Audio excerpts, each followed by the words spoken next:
chouchous et bienvenue dans ce nouveau vlog OC. Vous m'avez vachement manqué. On va parler de Death Note aujourd'hui, le film qui a été fait par Netflix malheureusement pour vous, et pas l'œuvre originale écrite par Takeshi Obata qui est super bien. Je sais que ok, il y a plein de youtubeurs et plein de critiques qui en ont parlé, mais j'ai bien envie de mettre ma petite pierre sur l'édifice. Et c'est un film de merde, ok, et non, j'y arrive pas. J'y arrive pas. Bah, c'était bien là. Non, c'est merdique. J'arrive vraiment pas là. Tu veux qu'on fasse une pause, tu veux? Enfin, on sort, on va faire un tour, une petite pause. On fait ça parce que là, c'est bon, genre, je ferai ça après quoi, parce que non, je sais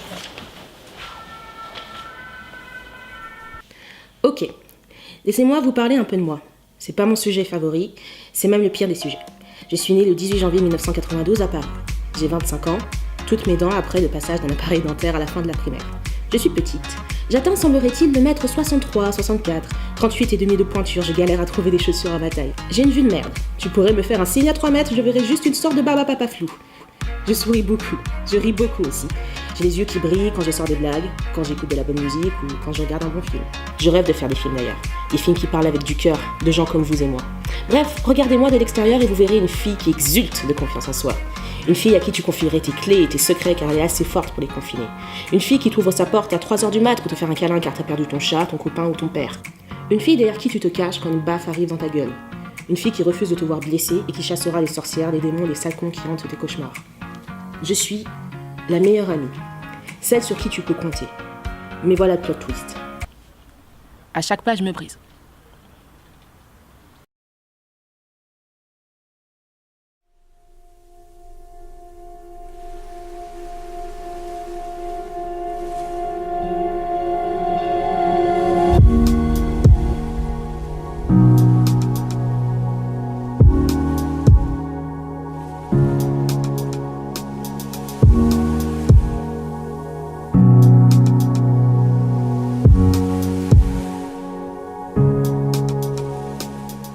J'ai un gros coup de gueule. Ce sont les personnes qui vous disent « Aie confiance en toi ».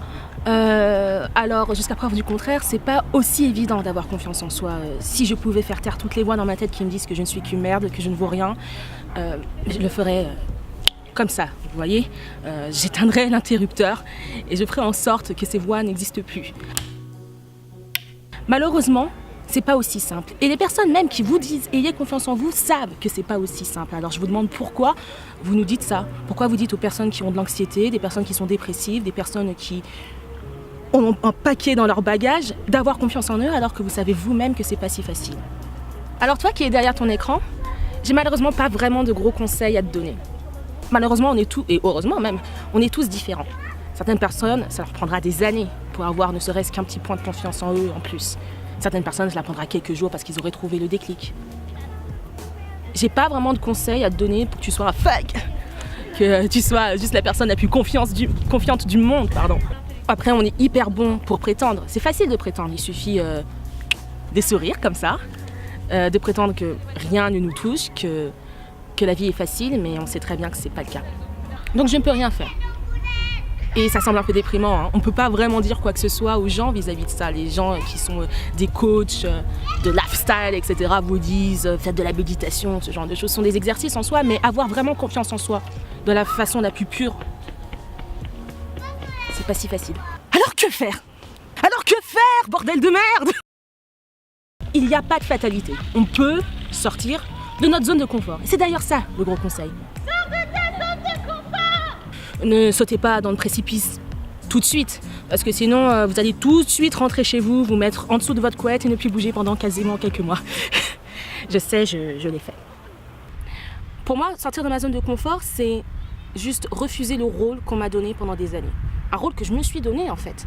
Parce que lorsqu'on se comporte d'une certaine manière, les gens pensent que vous êtes que ça, c'est ce que vous renvoyez à la personne en face de vous et forcément, vous restez dans un rôle que vous avez défini. Moi, en ce qui me concerne, c'est le rôle de la meilleure pote. J'ai toujours fait un pas en arrière pour laisser une pote en particulier sortir avec un gars qui me plaisait bien, ou j'ai toujours ouvert ma porte à 3h du matin pour donner une tasse de thé à ma pote qui pleurait.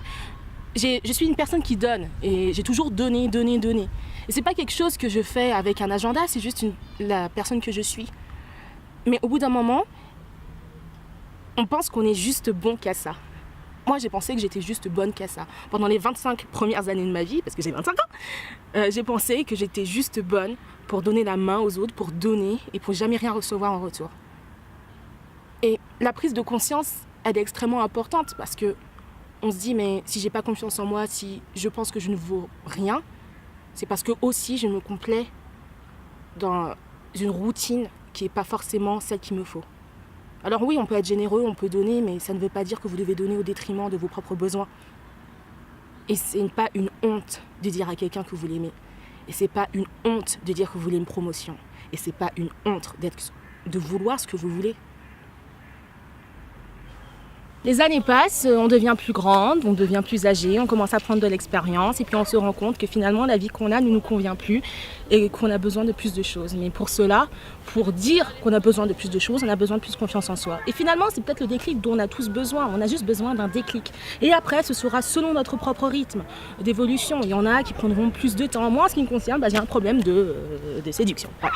J'ai un problème avec le sexe opposé. J'ai beaucoup de mal à parler au sexe opposé. Mais c'est pas grave, ça prendra du temps. Il y en a qui iront sur Tinder, il y en a qui partiront au Chili, il y en a qui iront sur OkCupid. J'ai l'impression de faire de la pub pour des sites de rencontres, c'est terrible. Chacun aura sa propre technique. Certains auront besoin de demander de l'aide de professionnels, comme certains auront juste besoin de l'aide d'un pote. C'est pas grave, c'est votre rythme et personne ne peut vous imposer un rythme qui n'est pas le vôtre. Et s'il y a des personnes qui souhaitent vous imposer un rythme qui n'est pas le vôtre, ce sont des gros connards et vous pouvez absolument leur dire non.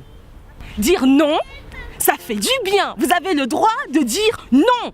N-O-N, non. Essayez. Trouvez votre méthode. Allez-y petit à petit. Si vous foirez, c'est absolument pas grave. Parce que justement, on apprend de nos foirages. On apprend lorsqu'on se casse la gueule. Les enfants vont toujours remonter sur leur vélo après qu'ils se soient pété la figure parce qu'ils n'ont plus de roulettes. Ben nous, c'est la même chose. Vous avez le droit de faire des erreurs. Ça fait pas de vous un monstre, ça fait de vous quelqu'un d'humain. On n'a pas confiance en soi pour les autres. On a confiance en soi pour soi-même. Et on sait que c'est dur. Et on sait que ça prendra du temps. Mais c'est pas grave. Et on sait qu'on va se foirer. Mais c'est encore une fois pas grave. Parce qu'on a le droit de se foirer. Mais surtout, au-delà de ça, sachez, quoi qu'il arrive, qu'il y a des gens qui vous aiment.